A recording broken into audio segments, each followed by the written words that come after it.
Hi guys, and welcome to our final video lecture on the digestive system.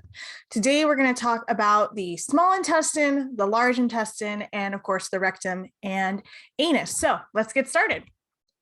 So with the digestive system, right, we've kind of already talked about chewing in the mouth, swallowing through the esophagus, and then in the stomach, we turn all of that into liquid, break down some proteins, and then we talked about the accessory organs that add secretions to the digestive tract and what some of those do. So bile helps break down fat, so enzymes can further break them down. And then we have pancreatic juice, which has more enzymes, and bicarbonate to help neutralize that stomach acid. All of those secretions are all going to go into the small intestine. Specifically, those ones that we just mentioned are going to enter at the duodenum, which is about the first 10 or so inches of your small intestine. The other two sets of regions we have are the jejunum, which is sort of just like the upper left part, and then the ileum, which is like the lower right part. There's not really a defining line for our class where you can go, that is ileum. So we just kind of say in regional terms, jejunum, ileum.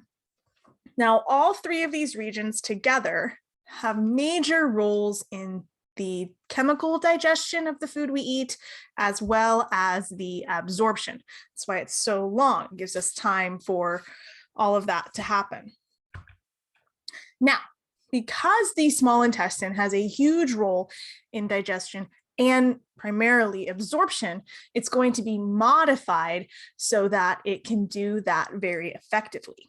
Now, the muscularis layer, the serosa layer, unremarkable. They're no different than sort of the average that you would see throughout the GI tract.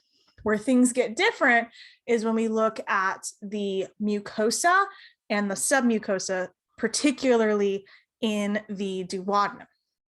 So the mucosa layer itself, there's a lot of stuff that's going on here we'll talk more about, but in terms of what we see that's additional, if you look really closely, it'll look like there's a lot of bubbles in this particular layer of epithelium. Those are the goblet cells, and the goblet cells, once again, thinking back to our first unit of lab, those are going to secrete mucus. We need mucus in the digestive system. Helps keep it lubricated so that things move easily over the structures in the intestines. We also have what are called intestinal glands, which for our class is not that important what they secrete, but they secrete like other things to aid, other enzymes, other chemicals to help with digestion and maintaining chemical balance. Now in the submucosa, as you can see here, right? Lots of simple cuboidal. So that indicates glandular tissue. And these specifically are duodenal glands that we see in the duodenum only. These particular glands are going to secrete a solution that is alkaline. So we have acidic, we have alkaline. If you put them together, we get neutral. So the alkaline secretion, along with the other alkaline secretion in the pancreatic juice, are really going to help neutralize that pH 2 hydrochloric acid that's coming in to the duodenum from the stomach. So it's a protective mechanism. We also are going to have some more lymphoid tissue interspersed in here as well as you progress through the GI tract. Now, as I mentioned, the main purpose of your small intestine is absorption. And in our very first video, we talked about the different layers, that muscularis mucosae that helps create these ridges that we see in the mucosal layer. So it wasn't like a perfect circle. And I said surface area is super important. The more surface area we have, the more things we can absorb. This becomes really important clinically because there are various different disorders of the small intestine, of the GI tract, that are going to affect the epithelium, affect those villi, so that you have decreased surface area. That means you have decreased absorption in the small intestine. So more surface area means more absorption and digestion. Now, the first place we see this, if we look at this image on the bottom right, is with circular folds. So once again, remember the inside of your intestines is not a flat circle. It's super, super wrinkly. And these ridges are going to help with, once again, increasing surface area, but they also act like screw threads. So they help the material moving through it spiral around and mix with enzymes that are in there so things can get properly digested. Now, if we zoom in on a circular fold, like we see here, we can see that there are these really small finger-like projections. And these finger-like projections are called villi, or a villus for singular. So these, once again, are going to help increase the surface area. And inside each villus, we have capillary beds and a specific branch of a lymphatic vessel that's green called a lacteal. Now, we don't get into a lot of how things are absorbed, but primarily your sugars and your proteins are going to go directly into your bloodstream to be transported where they need to go. Whereas fats, when they get absorbed through the intestinal epithelium, they go through some special processes and they actually get repackaged into a larger molecule that can't penetrate the capillary wall. So it goes into the lacteal and is then absorbed into the lymphatic system before being dumped into the circulatory system. So villi, finger-like projection, and then another area that we have an increase of of surface area is with the epithelial tissue itself. So instead of being a flat cell, notice there's a bunch of small finger-like projections or microvilli. Because they have all these little tiny fingers on them, it gives the appearance of like a paintbrush kind of. I know under the microscope we don't see them because they're not as big as cilia, but that's kind of what we're going for here. So we call this the brush border. So we have brush border enzymes that you'll learn more about in physiology that are released from these different types of cells. Now I have a video here, hopefully it still works, that shows you what the inside of the small intestine actually looks like through an endoscopy. So please check that out. So we've gone through the duodenum, the jejunum, and ileum. We have digested and absorbed everything that we can. Now we're going to move into the large intestine. So the large intestine, it does do some absorption of, water, some vitamins, and of course, it's going to be what forms our waste, our feces. Now, the large intestine has four major regions. You have your cecum, the colon and its various subregions, the rectum and anal canal. Now, how we get from ileum to the large intestine is again through a valve, right? We entered the small intestine through the pyloric sphincter. We're going to exit the small intestine through the ileocecal sphincter, also known as the ileocecal valve. It's called this because we go from the ileum to the cecum. So that's going to be the opening point. Now, when you look at the large intestine, again, serosa, unremarkable, nothing new there. Submucosa, also nothing really relevant there. The two places where the large intestine differs from the rest of the digestive system is again in the mucosa, a running theme, as well as the muscularis layer. Now, when you look at the mucosal layer, it should be pretty evident that it looks very different from where we just were in the small intestine. It's flat. There's not circular folds. There's no microvilli, or excuse me, there's no villi. It's very flat because at this point, we're not doing a substantial amount of absorption. So we don't need all of the cool things that we just saw in the small intestine.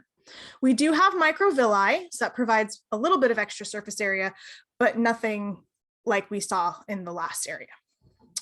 We're also going to have a lot of goblet cells. Remember, they secrete mucus, and that's really important, especially as we start to create feces to help it move through. Now, the muscularis layer, again, 2 layers, but here's the difference. The longitudinal layer, which is the outer layer, has been modified into what we call Taenia coli. And what Taenia coli are essentially is the muscle itself has constricted. And when you look on the outside of the large intestine, which we will shortly, you'll see a line running along the length. What this does is it basically tightens the tube, as it were, and it causes the large intestine to pucker. So that's why the large intestine isn't like a smooth tube on the outside, like we see with the small intestine. The best example I have of Taenia coli and Hostra is that they're analogous to a gathering stitch in sewing. So you'll put the thread through so that when you pull on it, so the thread being the Taenia coli, you pull on it and it gathers your fabric, creating these little pockets, okay?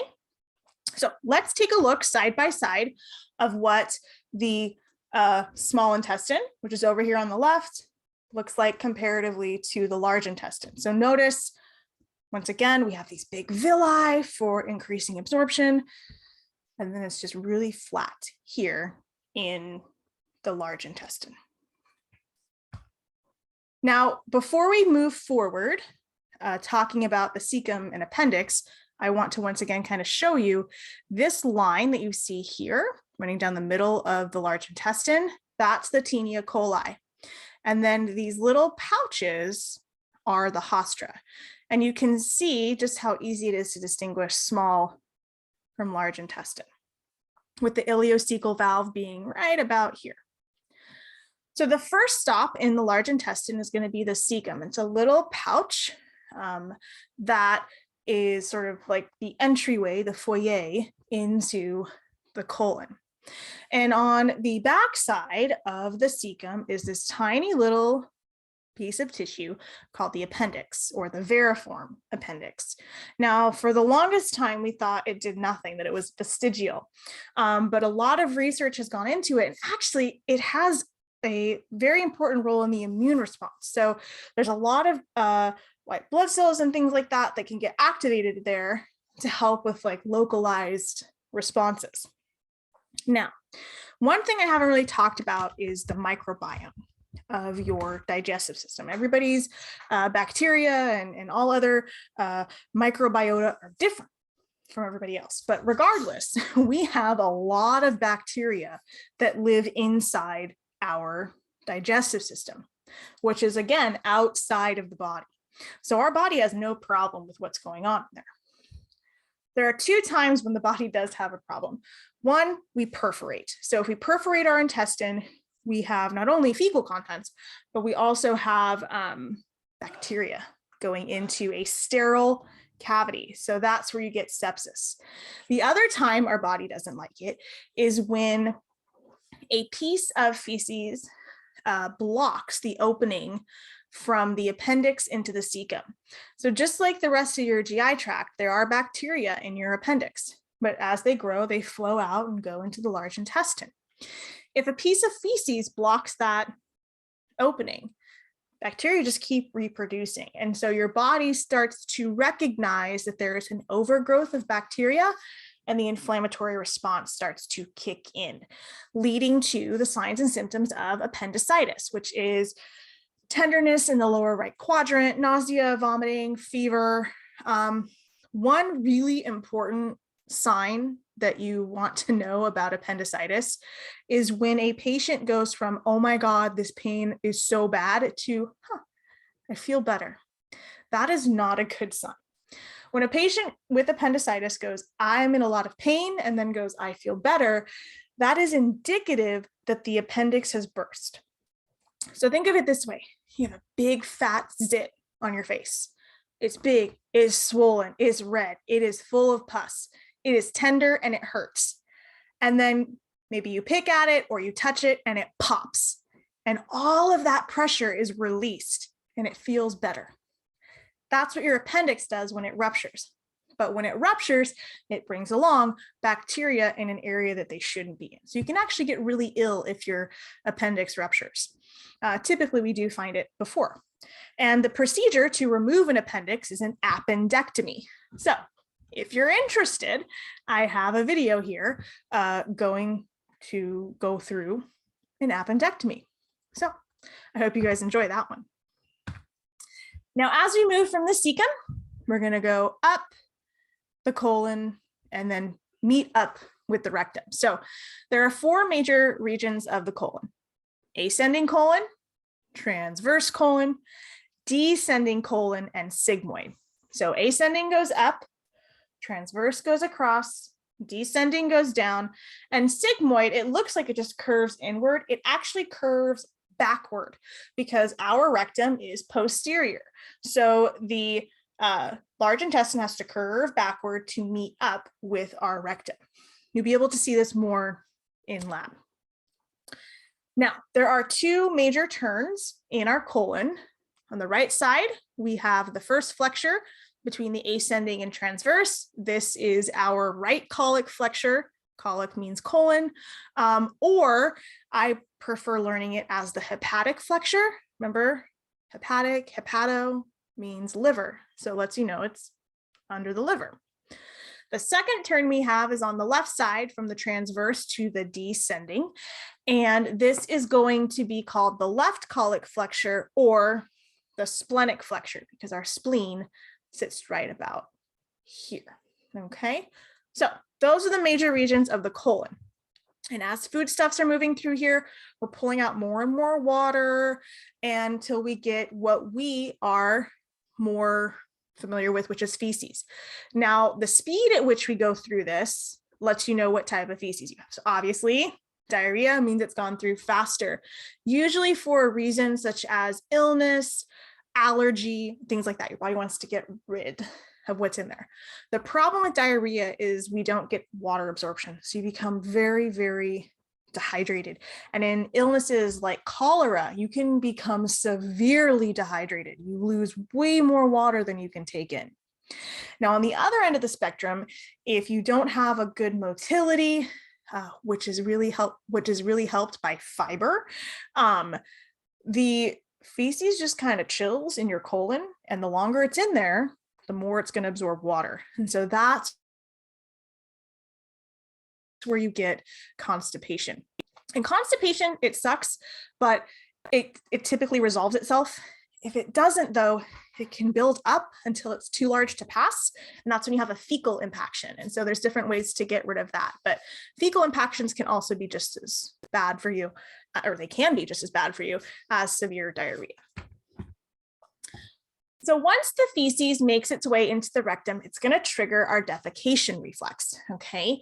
The rectum is basically just an area where we store feces until we can eliminate it.